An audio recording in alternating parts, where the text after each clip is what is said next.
Just like the Great Salt Lake, I'm salty AF, baby. If life is a circus, then this dancing bear is in the center ring. Hello! I'm Hunter Harden. And I'm Papa the Bear. And welcome to the Real Housebears. Hey, I'm Seth. I've been looking at your boobs this whole time. I didn't even notice you had a podcast. Are those your eyes? I've never seen your eyes before.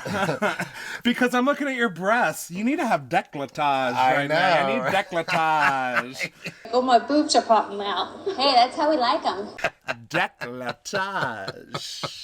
Isn't it funny that for first season, like, when we had to talk about which housewives couple we would have a threesome with, I chose Meredith and Seth, and now I'm like, no, Seth, sorry. Like, I think maybe there's a misunderstanding. I don't know. I mean, But you know what? He's the first house husband that I've done. Yes. Congratulations, Seth. What an honor for him. It's because you are the biggest goober out there. But he's still funny. handsome, and he still has a great body. Yeah, but it's he is just such a he's goober. a big goober. You are what you eat. It's sweet, but it's not sexy. It's to me. not sexy. No, it's not sexy. It would to get me. old really quick. I didn't think it was particularly nice, but it's not untrue. I'd be like, okay, I asked you to just go get the groceries. Don't sit there and talk about how beautiful I am, okay? Thank you, I know. No, I do talk about how beautiful you are all the time, but I'm not being silly. Well, okay, yeah. No, maybe I'm Seth. Maybe I'm Seth. You're not that gooberish. The denial is what I will not accept. I make up songs about you all the time. That's true. That's true. Well, I mean, I think we should probably go ahead and talk about what everyone's been dying to hear. If we do not share what we know, we're in danger. Since our last Salt Lake City recap. Your special super duper date? No, let's talk about you. What do you know that you're not saying right now? I was like, not much happened for me. Oh, wait, no, something did happen for me. So I was at the Tennessee campground, and I met this young man, and I told him who I was, and he says, "Oh, you're Hunter Harden. You and your husband have a podcast." I love it. How cool is that? I know. Like, you're known for a lot of things in particular. But they knew me through the podcast. Yeah, that is really, really cool. That was like a new moment for us. That was definitely different. Look at you. That is definitely different. Well, this weekend, I fell in love. This bitch is casting her spell. You sure did. I am head over heels in love. We're getting a divorce, everyone. No, you're still going to be my side piece. But... Oh, no. But I am officially in love with Heather Gay. I love you too. We had the most wonderful evening, and y'all are just going to have to let me indulge for just a little bit, because not only was it a really wonderful evening, but, you know, it's very important to me to have a good woman in my life. Like, my mom, obviously, is a good woman in my life. My best friend, Sarah, who lives on the other side of the country now. Mm-hmm. And so I've really had kind of a hole in my heart having that great woman in my life who, you know, I can talk to about, like, even my own feminine sensibilities. Always fight in full makeup. That's what my mom always taught me. Fight in full makeup, you'll always win. And I like to treat a woman like a lady. Like, I enjoy having manners and showing a woman that I respect her. Actually be that, feel that, and wear the badge with honor. You got that Southern hospitality. Yeah, I do it with you all the time, I hope. You always do, except for I have to open the doors sometimes, and that's really annoying. I know, I'm so sorry. Every now and then my hands are full. That's why I don't trust human beings. And that is facts. I don't trust human beings.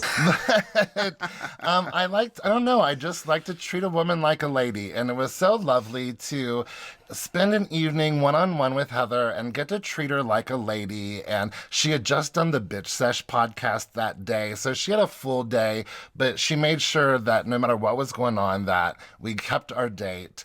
And it was just really the most magical time getting to talk about not even housewives, to talk about, well, of course, religion comes up. You know, religion comes up.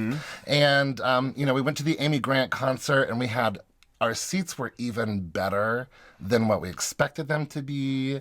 And we're like a row behind the center, like, stage. We were like right there. I mean, I could practically smell Amy Grant. I smell everything though, so.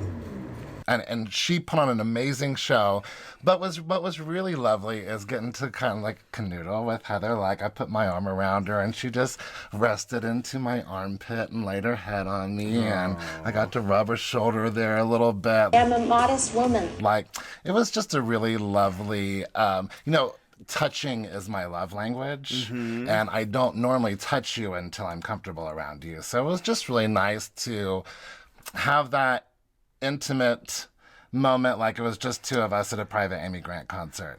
Like,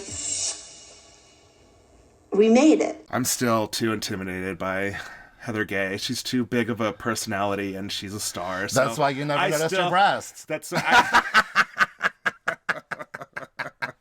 Her personality is so big, you never noticed her breasts before. I know.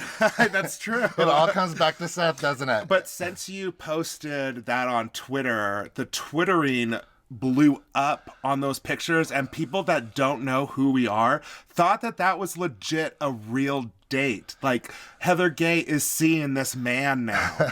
Well, I appreciate that they all thought I was good looking at least. They're like, you go, Heather. Yeah, seriously. I hope he treats her well. But it would be my honor. Oh, it would be, if I was hetero tomorrow, I would tell Heather Gay she didn't have a choice but to be my girlfriend. I think she would totally go for it. So it was awesome. My pictures are on our Twitter, our Facebook, and my personal Instagram, but I tagged Housebears on those. So check out the pictures of me and Heather Gay at our romantic evening of Amy Grant. I am drunk on it. All I could do while you're on your date was just grin and bear it. Ooh, look at you segueing like a Which pro. I much rather would have gin and bared it. Right? Depends on what you're having to grin and bear it, you know what I'm saying? In a gay campground, you might be grinning and bear it. Don't go there. I do have this like wave lately where I'm really horny. Easy. Well, we're grinning and bearing some like cold, wintry weather here. Right now, so over the weekend when I was in Tennessee, it was like 86 degrees. I was in a cold pool the whole time because it was so hot outside and humidity, like so much humidity. But now that I'm home, like, it's freezing. It's getting colder than a witch's ass. And thank God you told me to take a jacket when I left today, because the first job I had was in a home that was still being remodeled. And now this episode of Salt Lake City is full of snow, which we got snow today. I don't think that's now. We got lots of snow up on the mountains, y'all. I feel like it's kind of like current time, like we're watching it in real time. In real time, yeah. I wish we were. Amen to that.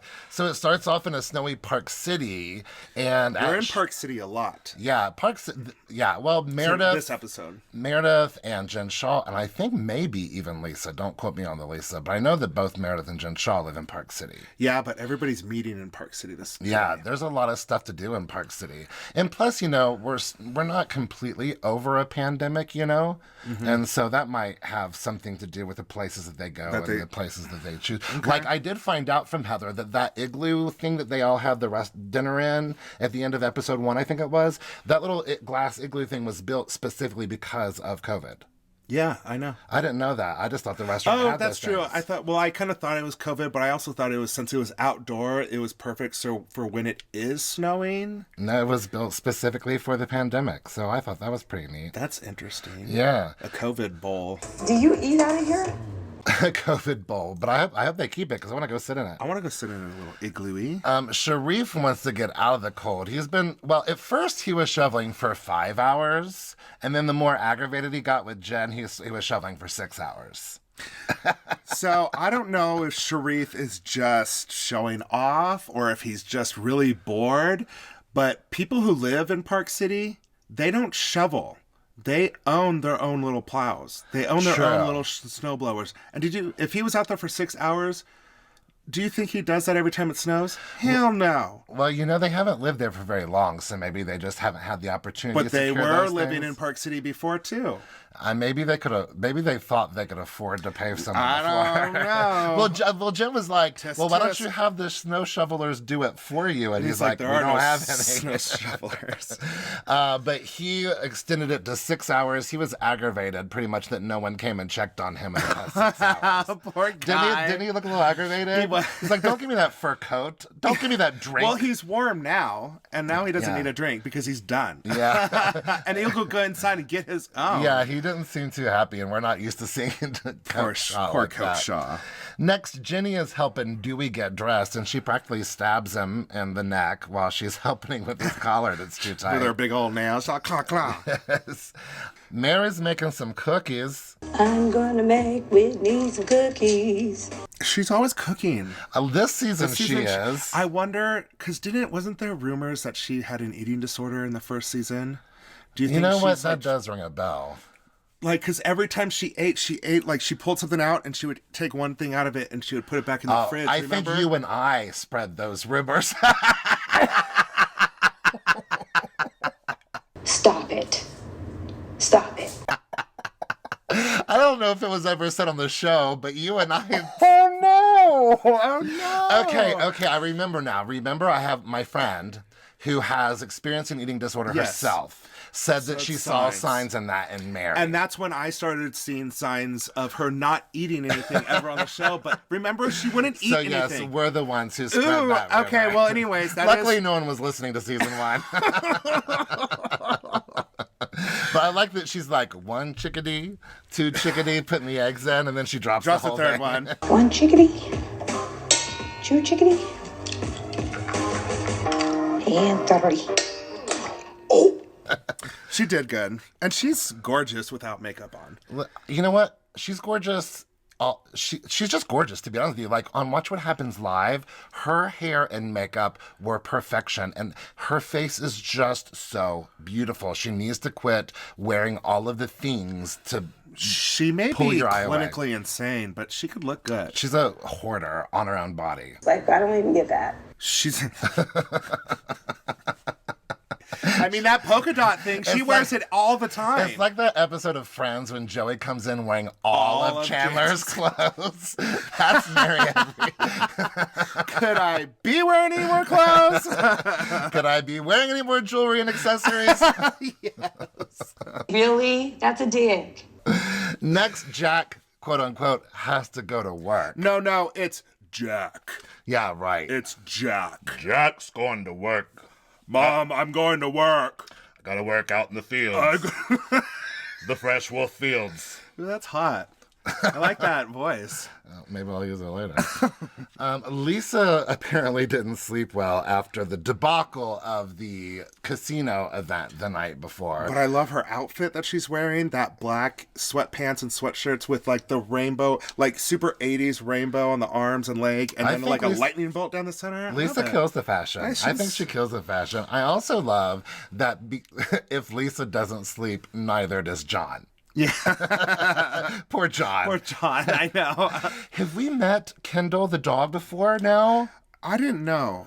That I thought baby, maybe. That seemed like the sweetest little baby. Oh my God, I want to cuddle with Kendall.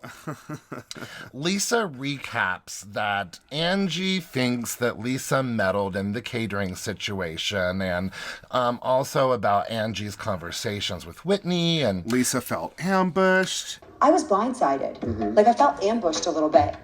Well, you were ambushed. Is Whitney trying to insert herself into a 24-year-old friendship? Her and Angie are the manipulative two. Whitney used the word manipulative. The only people being manipulative are those two. Yeah. But, I mean, Lisa thinks that Whitney's playing revenge by stealing her friends. That sounds so... elementary school? Yeah, very elementary school. It does sound very elementary But, I mean, school. Lisa, aren't you being manipulative when you are, like, trying to control your friend of who to be friends with? This is negative. This is not healthy. Well, you know, she didn't expect for Angie to bust her on everything that she told her in confidence. And it looks like in the next episode, Lisa's still doing some damage control. This is like the cherry on the icing on the topping of the cake.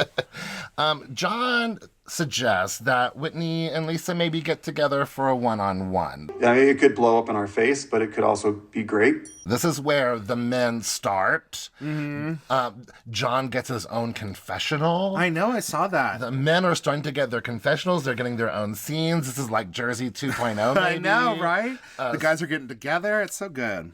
And Lisa's like, I feel like I've been a great friend to Whitney. And I was like, wait, when were you guys friends? when were though? you ever friends? When? Isn't that You were Whitney's, friends? Isn't that Whitney's issue in the first place, that you aren't friendly to her? Like, ever? Listen, Lisa said it out loud. You have to agree with it now. You have to. It's law. Like, literally, I breathe and it's like, oh, you know, it's Lisa. Well, if Whitney would just quit thinking that Lisa was up to no good, then maybe she would see that Lisa doesn't have any issues with Whitney. It's all in Lisa. It's all in Whitney's head. My experience with Lisa, this is Lisa Barlow all over it.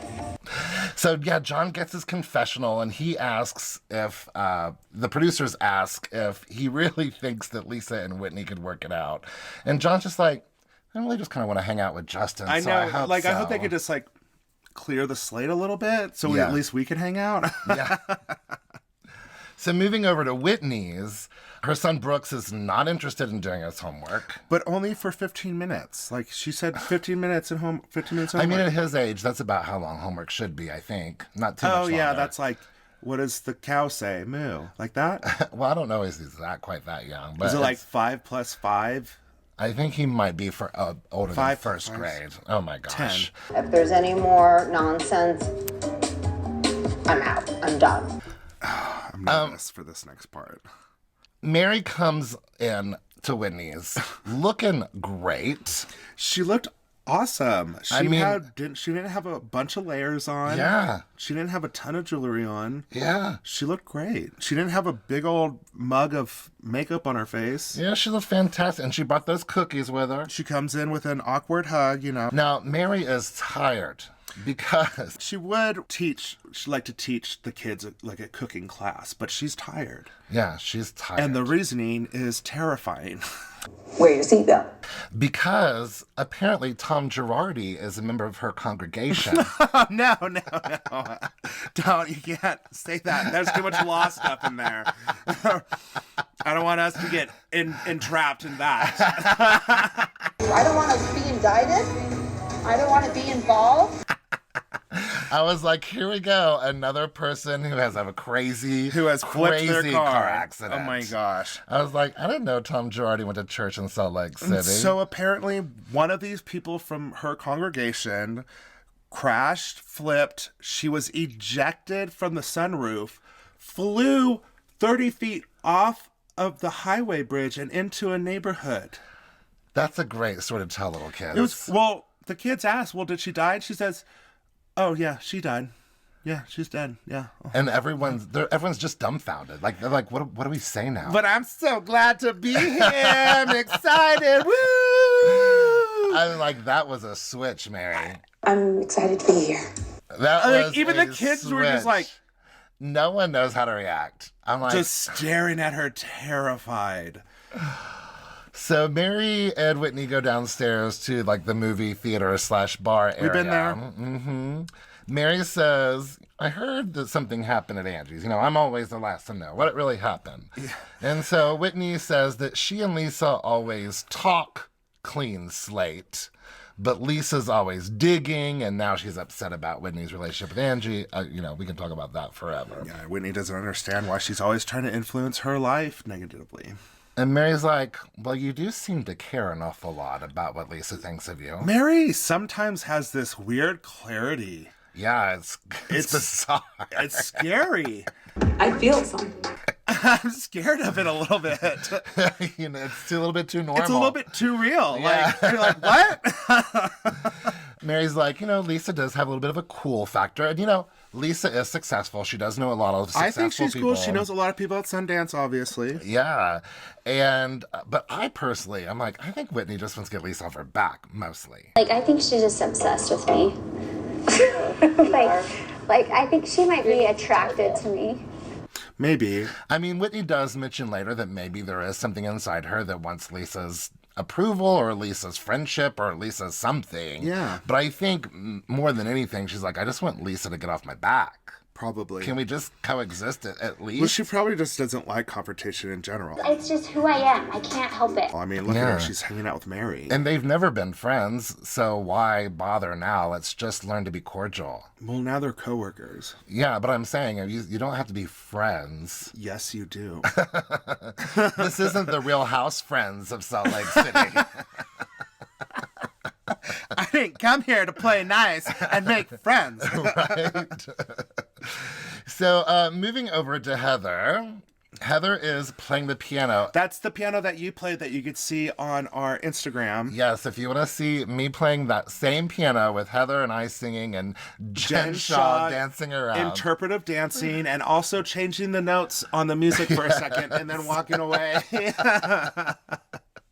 I saw someone on the internet, it was on Twitter, they were like, Heather Gay pretending like she can play the piano. I'm like, y'all don't understand. Heather used to be like a competitive. Professional. Yeah. Like a competitive piano player. Yeah. So, yeah, she knows how to play the piano. Y'all don't behave. Suck it. I think they're just jealous.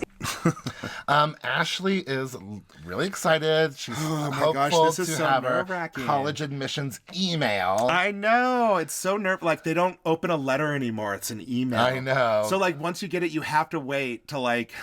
I wonder if she knew that she got it, but she wasn't allowed to check it until they got on camera. Because that would be dramatic if she was on camera and she didn't get in. True. And she wouldn't have a very genuine reaction if she checked it ahead of time. Yeah. Or did they she already know and they pretended? I don't know. Yeah. but I don't know why people weren't crying more, because that's exciting. Well, they were so excited. They were visibly excited that she got into... It's a whole new chapter. Yeah, she got into University of California, Santa Barbara. So she's leaving hometown. She's going to California, sunny California. And Heather told me this weekend that she's barely heard from Ashley. Like, she's only heard from Ashley a few times saying about what an awesome time she's having. Yay. And how happy she is that she has gotten out into the world. Well, and I wonder how, like, with her new fame and stuff being on the show, I might wonder if help that's influencing or hurt people some way. I don't know if it'll hurt her at all. But because people who watch The Real Housewives like the Housewives. Yeah, for sure. So that's great news. That's I'm very really, excited really for her. news. It's going to be awesome to be there and meet new friends and get an awesome education. And like Heather said, she's not just going to meet people from Utah anymore. Now she's going to meet people from around the world. It's so exciting. Yeah. So exciting. Yeah, I can feel your energy completely. Moving over to a restaurant called 350 Main, It's finally D-Day. Jen and her second assistant, Marilo, has been getting where's Stuart? Stuart! Why is Marilo all of a sudden doing everything? Stuart! I don't know. But Marilo is the go-to guy this season. And he is driving. I bet he doesn't have to wait for, like, as soon as the light turns green, I bet he just goes. Right. Wow, what a... Remember that? Oh my gosh, I wouldn't have remembered if you The only reason I remember is because I have to do that to you all the time. I'm like, it's green, go. Wow, that's some season 1 flashback. Mm-hmm. And then this flashes back to just a few days ago, maybe weeks ago, when Jen FaceTimes Meredith. Is like, hey, just want to remind you, I'd still like to I'm taking meet with the Brooks. steps. I'm taking the actions of showing you that I want to make this right. Right. So Brooks and Meredith arrive. I was surprised that Meredith came with him. No, I knew that she was going to come. I don't know why I was surprised. I guess because he's 21. I guess. You're preaching to the choir right here. I know. And but then again, he was probably really nervous. And Jen, when she's out of control, is scary. That would be scary. Okay. So that's why I it. thought Meredith was going Now to be that I there. think about it, it makes more sense. Yeah. But again, I'm just like, we're adults now. And Jen is just hoping to God Brooks listens because she doesn't want to have to make a third or fourth apology tour. Right. Amen, sister. I hope that he listens to me and doesn't pull a Meredith Marks, and this turns into like a 10-month apology tour again. Because I'm already on apology tour part 2. We don't need a 3. But she gives a really lovely apology. She sits there and listens to everything that Brooks says. It seems as if before the commercial break that Brooks really isn't into the excuse that it was someone on her team. No. But by the end of it, you know, he's like, listen, you don't understand. Like, I don't even know how to articulate the pain that I went through because of everything. Being called a sissy bitch is like going back to high school, going back to middle school, probably. Like, that's how people identified him as. This is because triggering. of who he was. It's very triggering, yeah, and I totally get that. And this whole him being torn down and stuff really made me feel bad for him. Yeah. Like, it's not okay, like, ever to, like, tear people down, but... You want to keep coming after my family. It's going to end ugly.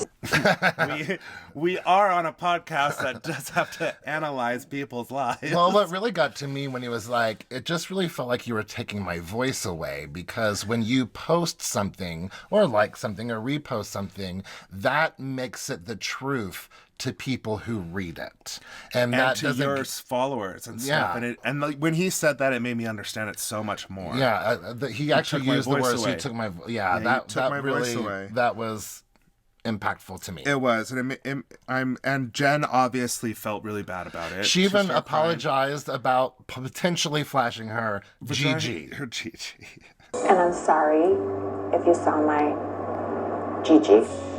I'm going to say GG because it sounds better. She really wants to put it all to rest, and they had a really, really lovely She talk. really handled this very well, and I'm very proud of Jen. I really liked her hair in this scene, that wavy, curly hair. Yes. I loved everything that she wears all the time. Well, I would love to get out of the hot closet for a minute before we get to Guys' Night. Guys' Night! All right, we're going to refill. Be right back. Bye. Right here if anyone needs me. This is Heather Gay from The Real Housewives of Salt Lake City, and you're listening to the Real Housebears podcast. Hi. I guess that means we're back. We're back. Okay, that's pathetic. We're at the bodega. Oh, the bodega. Guys' Night. At the bodega. Let's be guys. I was like, what? When I saw Guys' Night, I was like, this is so exciting. But I really like the husbands. I even Seth. I like Seth. Don't get me wrong. I think he is a goober, but he's likable. Mm-hmm. And I mean, I was trying to think of husbands of other cities, and that would like make a great guys group. Atlanta, I don't think would make a good guys group. And like Beverly Hills, they've got Mauricio and PK, but I don't even know. I mean, how many other of them are even married?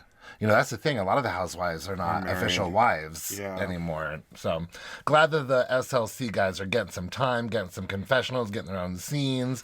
Now, we did know from interviewing Whitney and Justin that Justin really does like the other husbands, that they had built like a friendship. A friendship, yeah. Yeah, which is nice.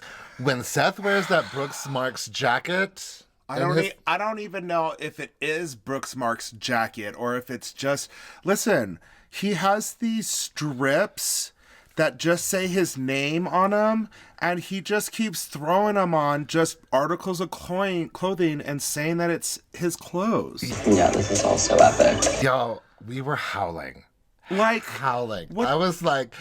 Well, first of all, it doesn't even say Brooks Marks. It says Marks Brooks, because they didn't even cut it to the right sizing. Actually, it says Marks Brooks Marks. It's just...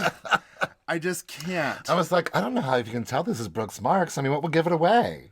This is high fashion. People in Utah just don't understand. I couldn't believe it. I just don't even know what it is. So it is a black suit coat with a Brooks Marks strap buttoned on. Yes, that's exactly what it is.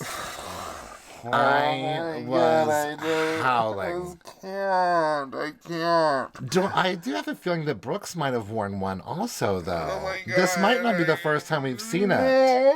We might have just put it behind us. It's quite on brand, really. Yeah, that was I just hysterical. can't. I can't with this. It's just too much to handle. He doesn't need to be on the show. We don't want to talk bad about people. I'm not talking bad about him. I just said he doesn't need to be on the show. That's it. Perfect. Thank you so much. The Barlows love some tequila. Have more tequila. They sure do. John Barlow orders an old-fashioned with tequila. Who has ever heard of that? No one in the world but John and Lisa Barlow and that bartender. There's been sightings. You believe it exists, but you've just never seen it. That's true. Like, I've never heard of that either. But then again, I've never heard of vodka in champagne like Sutton. Yeah. Sutton. So I'm like, that's just crazy. So the men are bound and determined to hang out and not talk about their wives. Let's keep those sweet ladies out of our mouths, and let's not even speak those names into existence right now. Let's just enjoy us. So all they do is talk about their wives the whole time. Because I was like, when they said that, I was like, so what are you guys going to talk about? Your jobs? Because your jobs are boring. And plus, you guys are getting to know each other. So what else do you have in common other than this your show wives. and your wives? Yeah. And I think in just any type of situation, a bunch of married men who are out on a guy's night would probably spend most of the night talking about their wives. And another thing why Seth is such a goober is he compliments them on their initials.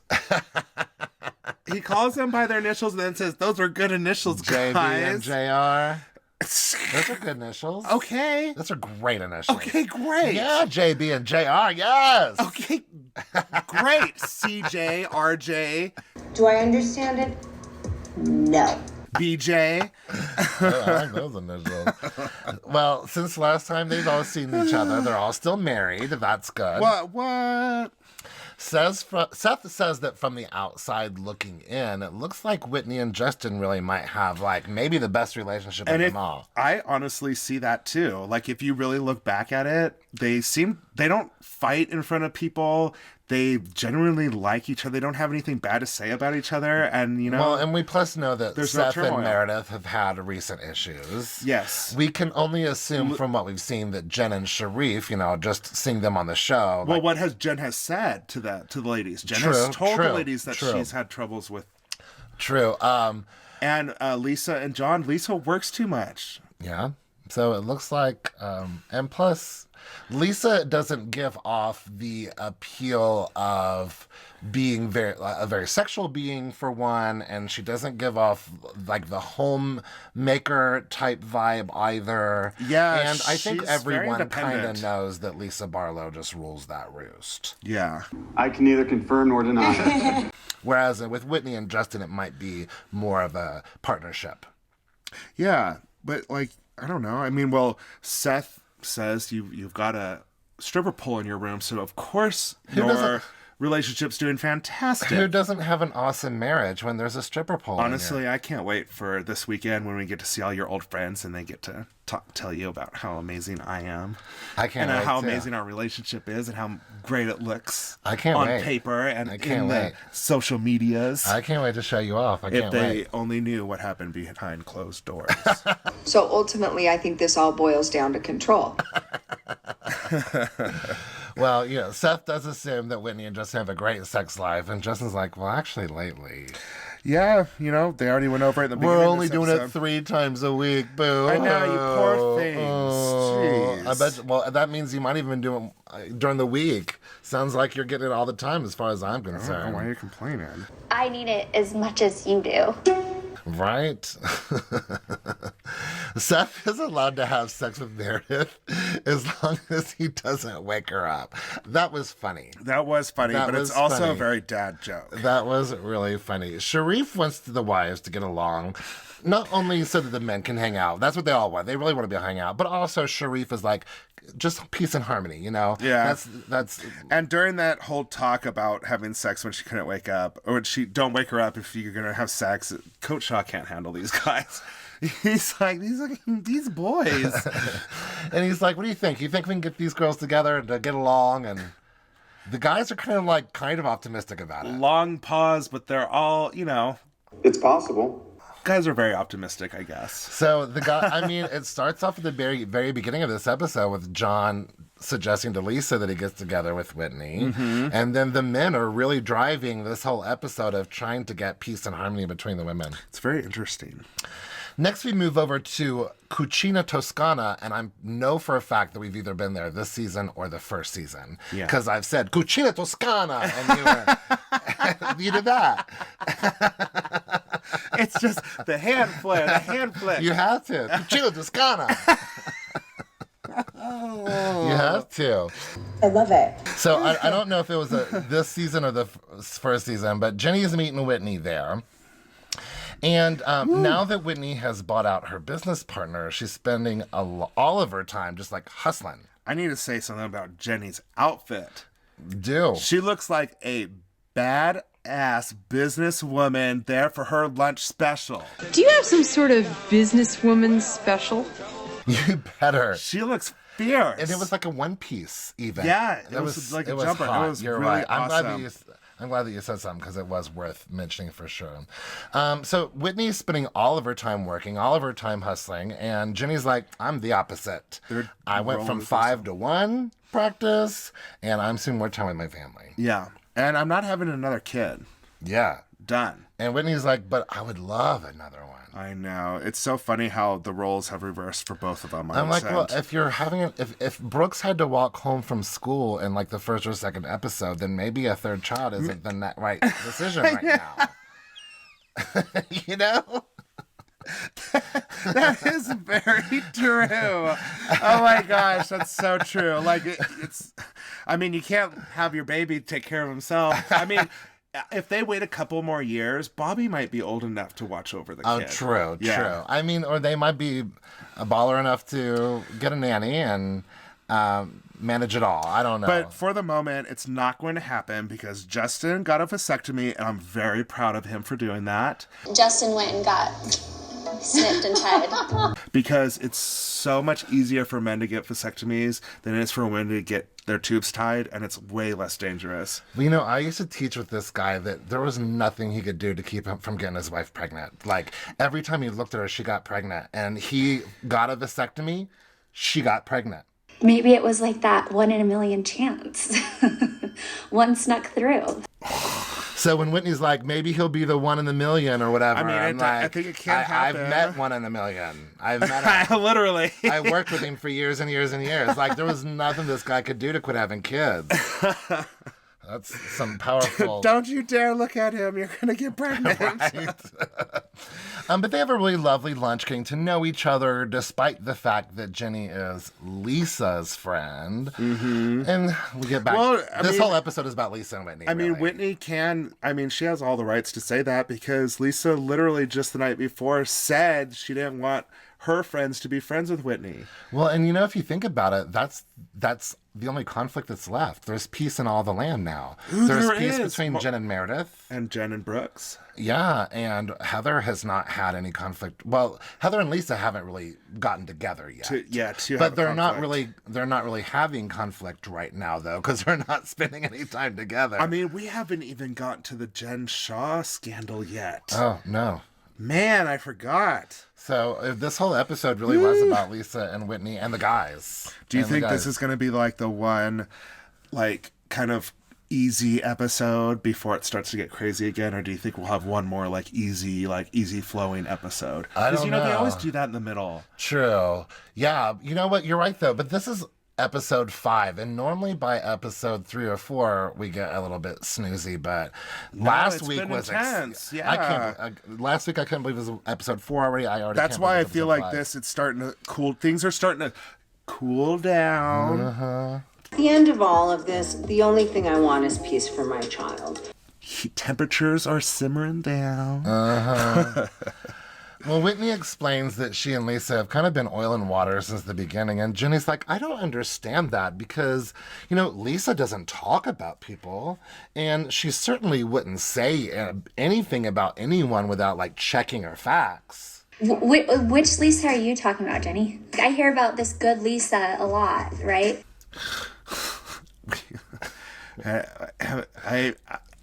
I don't really know what to say to that. Because obviously she has broken all of those rules just on the first season. Lisa has checked the facts because remember when Lisa says something, it becomes fact. So therefore... No, it's not. It's very much law then. I feel better. Do you guys feel better? Well, Whitney says that she hears it from all of Lisa's friends. She's like, I always hear that Lisa's really nice, but Lisa doesn't let me see that part of her. And it's true. And Lisa even cops to that later. Lisa's just very dismissive. Dismissive. Yeah. You like that word, dismissive. There's your key word, dismissive, dismissive. Season 1 reunion. Dismissive. Yeah, totally. I love that word. But again, the husbands are encouraging everyone to get together and get along. So hopefully it will head that way. Let's go up to Park City. Heather Gay can wear some ski gear. They've got lots of ski gear. Yeah, and she looks good in it. Heather is a boss down the slope. Meredith has better form, but I have more balls. Meredith is dressed up like Uma Thurman from Kill Bill. Flashback to Beverly Hills. It's Kill Bill week. It is. Look at that. How do you think the film crew follows them down the slope? Do you think they're on those ski bikes? Well, they probably are on a snowmobile because they don't need to do audio. Well, you know what? I wonder if they hire a camera crew that's from around here. To like snowboard? Yeah. And I don't know. I don't have a clue. I want them to be on those little bikes. Can they be on the little ski bikes? Every option that I think of makes me think that the camera would be like blah, blah, blah, blah, blah, all over the place. Now they have those cameras that you could like do that and they stay steady. So maybe someone is like skiing or snowboarding or snow biking. Just say ski bike. Yes, they're ski biking. That's exactly how they got that film. How cute. That is cute. Isn't that cute just to see a bunch of guys on a little ski bike? One of them steering, the other one's on the back filming. Yeah, I think it's that's adorable. Just like me. So after they're done skiing, they order Irish coffees and charcuterie. And Heather, she's like, all these men are skiing right towards us. She talks about men right away. This feels like a great place to meet men, honestly. This is a great place to meet men. Right. She's all looking, and Meredith's like, you can't see anything. They're all like covered up and goggles and stuff. And Meredith's like, Heather's like, yeah, mystery. Yeah, that's why you have sex with the lights off. Heather spills her drink again. What is wrong with Heather, honey? Hold on to your drinks every episode. I think it was because she kept trying to dip her cream and stuff that was on top more in the drink, and it spilled over. I totally see that. She just needs to drink it down next time. Well, she spilled it in the other episode, She too. did. Heather asked Meredith for advice on how to send Ashley off to college. Like, she's never had a sex talk with Ashley because Mormons just simply don't have sex. Heather never got a sex talk except for don't do it, ever, period. That's the rules. Get straight A's and abstain. That's it. Yeah, and then get married and then you can do it. So Heather learned about sex from a pop-up book that had these two chickens that you could move back and forth. And I'm assuming these chickens were not having sex. But Heather had seen that naked woman in that movie. And was like, ooh, naked woman, chickens doing it in a book. I think I've got this figured out. Okay, I just want to say this again. Heather got her sex talk from a farm pop-up book that showed farm animals having sex. I'm a mother of 3. Do I need to say that one more time? I mean, that is the craziest statement I have ever heard, and I'm stealing it. 100%. And I'm like, they had 2 lions on there because remember, like in the nativity books in the Bible, when they're all 2 by 2 going to Noah's Ark, they had 2 lions instead of like a lion and a lioness. Oh. No, I don't know what you're talking about. Yeah, they did it because that's what like a lot of the artists did is they put 2 lions in there instead of a lion and a lioness. Be gay tigers. Heather was like, listen, at one point I would have been terrified for Ashley to have sex before marriage. Now she better try it out. Make sure you're going to like it. Make sure you're going to like it. Don't get stuck. Yeah, and Meredith's like, well, let's just sum it up with this. Number 1, make sure they're comfortable talking with you. Yeah. Just let that be known. Number 2, condoms. Yes. Condoms. Condom. What in the world? You just came home and said, here's a Capri Sun and some condoms. And Heather's like, what? Here's your lunch and here's a condom? How does that work? She's like, Here's your Gatorade, and here's your condom. You're going to need that Gatorade after the condom. Right? Here, I've packed your snack. You're going to need your electrolytes after this, Seriously. for sure. There's some peanut butter and crackers in case you get hungry. Because your blood sugar goes Yeah.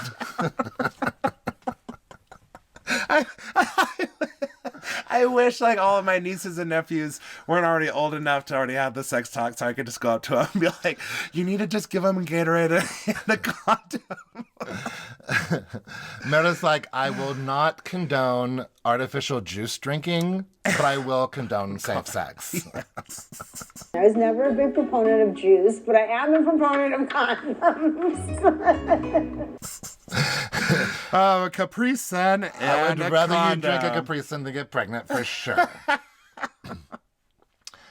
So we wrap it up at Alpine Distilling. You know, there are a lot of distilleries around this area. I know, we need to start going to them. There's vodka, there's bourbon, whiskey, there's gin, one, obviously. We pass by all the time we go past the airport. We need to stop by Salt City. Yeah. Oh, yeah. So looks like that place in particular is really beautiful.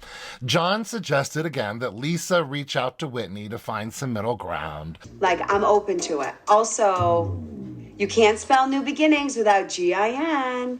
So when Whitney arrives, you can see how nervous she is.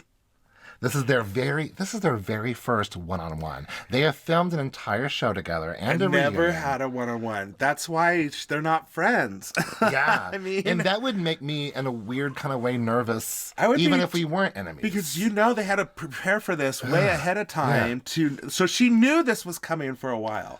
And that would make me terrified. Yeah. Oh, absolutely. If I know I'm getting a phone call later in the day, my day is ruined because I'm paranoid and panicked about that phone call coming. Well, I love, like, in Lisa's confessional, she says, you can't spell new beginnings without Jen. So that made sense. But then when she and Whitney sat down, she goes, well, when I think of Jen, I think of new beginnings. And I was like, how is Whitney supposed to put that all together without hearing your confessional? But in Whitney's, she made a post on her Instagram and she said, here's to new beginnings. Like, she put the gin in capital. Yes. Yeah. I mean, it's cute, but how do you know if Lisa didn't tell you that ahead of time? That's kind of her. Listen, Lisa thought they were already friends. So, like, whatever she says, you have to understand. You have to get it, period. Here again, though, Lisa, what made you ever think that you and Whitney were friends? What have you done to have... What does friendship mean to you? And in just the last episode, she told her friend to not be friends with that. Yes. Like this. Yes. I mean, like, how else do you interpret that negatively? This whole conversation, Lisa's just trying to make everyone say that you're misunderstanding what she's saying. But then Whitney's not backing down. She's like, how do I misinterpret fact, this. Like, but Lisa was pretty gracious through the whole, like, she smiled through the whole thing. She was trying to be polite through the whole thing. She really took it. I was surprised. Whitney did not back down. And Lisa just kept being polite. Excuse me, would you like a maple bourbon pecan pie? Sorry to bother you right now. I would be like, we're filming. I know. But yes. And that apple one too, thank you. Anyways, Whitney. Don't interrupt me again. But bring me a fork. There's nothing worse than being at a party with no food. But ultimately, Whitney doesn't feel like Lisa has given her much of a chance to get to know her. And Lisa goes, you know what? I'll agree with that. Yeah, she does agree with that. And I was like, I thought that was very gracious of her to do. Just that's how you give an open. And then she gives an open. Yeah. And then you guys heal from that and block out the rest. And then bringing it back to the wise words of Mary M. Cosby, which I never thought I would say. Oh, my goodness. But Whitney brings it back to that. And it's like, if I'm so bothered by you, then maybe there's something about this that means that I care. I mean, it's true. It could very well be. I feel like that. Like, I don't know if it means that she cares about Lisa or she just really cares about how Lisa affects her, or maybe she's just in a moment of discovery. Yeah, I don't know. Either way, it left off feeling hopeful until we see the scenes for next week.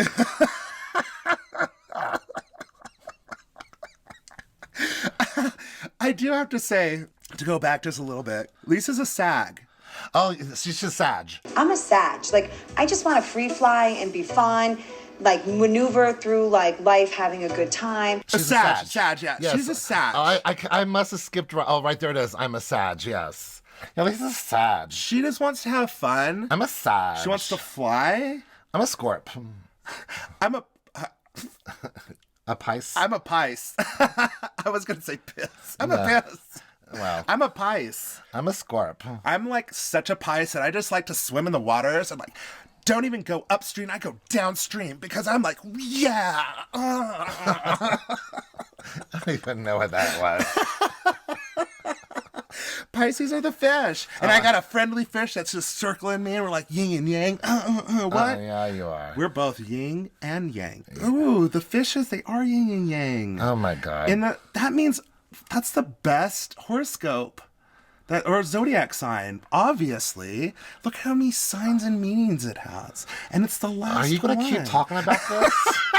I don't like this topic. Well, let's talk about... You're really going to talk about it? It is about me, isn't it? Well, most of the time. This is the Hunter Arden show, right? Yes. With the Papa the Bear, the Real House Bear. Yes, and small print at the bottom. Well, let's actually talk about the wonderful people who you so lightly coerced into giving us... Threatened. Yeah. Yeah. Into giving verbally us abused reviews on iTunes, reviews. Apple iTunes podcast. Well, it worked again. So obviously I need to keep doing it because we got 2 of them. This first one is Yas from MBP 1220. Thank you. Thank you so much for your 5 stars and an awesome review. I know I'm amazing. Thank you. Oh my Thank gosh. you. I'm not listening after this. And then love these guys. Heart, heart, heart from the Real Rebel Goddess. Rebel. Thank you so much for your 5 stars and the awesome. I know. Thank you. I'm amazing. Thank you. I know you love me, but we need more reviews. And if you leave a review on our Apple podcast, y'all, you're going to be famous just like these 2 and on the rest of them that I've said over the You know, the episodes. other ones are valuable too. I have Spotify. I'll check out Spotify and see if we've got any reviews there too. You do what you can for the people. You could threaten them on Spotify. I'll threaten them on the I'm not Apple threatening podcast. anyone. That's the only way to get it done. Obviously, this is the only way to get it done. Well, we hate to threaten you all with some bad news, but we're getting ready to go on vacay. A much needed vacation. I've been working nonstop 7 days a week, and my sweet bear has been taking care of the house, taking care of the job, taking care of food and groceries. And the podcast. And he's taking care of the podcast, and we're doing 2 episodes a week. Yeah, I think this is our 48th episode. Yeah, we're almost to 50. It's almost been a year. So we will not have an episode for a minute. We won't have an episode next week at all. So this is our last episode this week. So when we get back, we'll just double up until we get caught up. We'll double up on 2 Salt Lake City episodes. We'll double. We'll double fist those things. And who knows what we'll do with the Beverly Hills reunion because it's 4 episodes. We might split it up into just 2 episodes and cover 1 and 2, and then 3 and 4. But one thing that we can promise you is that we won't leave you hanging, and we will get caught up. We will be back. I'll be back. So while we're gone, Arnold was in here? Check out our social media on Facebook and Instagram. We are The Real House Bears. On Twitter, we are Real House Bears, and you can email us at therealhousebears@gmail.com. You can also find us on YouTube. You can also find us wherever you listen to your podcasts. And if you're listening to podcasts on Apple, or even if you're not, just find somebody's phone that has an Apple phone and go into their podcast, find our page, scroll all the way bottom, give a 5-star review, and leave a 5-star rating and an awesome review. And y'all, just grab that phone out of grandma's hand. Yeah, if you just see someone's iPhone, just grab it and on say, the subway. Yeah, can I just use your phone for a second and go on? That sounds safe. Click on, 100% it's safe. I mean, wear gloves. Jeez, not crazy. Well, anyways, thank you guys all for your support and love. We really appreciate it. And it's the only thing that really keeps us going. Thank you so much. We're going to miss you. I hope you miss us back. Bye. Okay, love you. Bye. Are you ready to do a sound check? Ooh. I'm a farting ghost. Ew, don't do that. Ghosts fart. No. I think they do. They have ectoplasm all over them. That's got to be fartness, right? I don't like that at all. This is a test.